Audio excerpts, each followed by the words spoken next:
ஆனால் அவங்களுடைய தேர்தல் வாக்குமூலம் 153 இதை வந்து ரெகுலரைஸ் பண்ணுறது, 2085 275 285 வந்து இந்த தூய்மை பணியாளர்களுக்கு வந்து கன்ஃபார்ம் பண்ணி ரெகுலரைஸ் பண்ணுறது.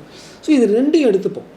இது ரெண்டு நான் வந்து ஏஐயில் போய் ChatGPT பர்ப்ளெக்சிட்டியிலும் கேட்டேன். தமிழ்நாடு வந்து எவ்வளோ செலவழிக்கணும் இவங்க 2 பேருக்கும் சரிப்படுத்துறது, செவிலியர்களுக்கும் சேர்த்து எல்லாம் சேர்த்து 4750 கோடி வருது.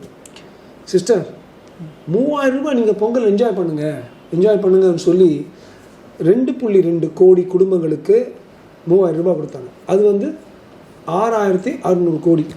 இந்த செவிலியர்கள், தூய்மை பணியாளர்கள், கவர்மெண்ட் ஊழியர்கள் 3 சேர்த்தா 4700 கோடி. அந்த 6600 கோடியில் அது பற்றி இந்த 3 கும்பலுக்கு நான் யூஸ் பண்ணியிருந்தா பாக்கி இன்னும் ஏறக்குறைய 2000 கோடி இருந்திருக்கும். அந்த 2000 கோடிக்கு வந்து நீங்கள் வந்து 3 ரூபாய்க்கு பதிலாக 3000 ரூபாய் 1000 ரூபாய் கொடுத்துருந்தீங்கன்னா ஜோலி முடிஞ்சிருக்கும். ஆஃப்டர் ஆல் போன வருஷம் நீங்கள் 1000 தான் கொடுத்தீங்க, அதுக்கு முன்னால் 1000 தான் கொடுத்தீங்க.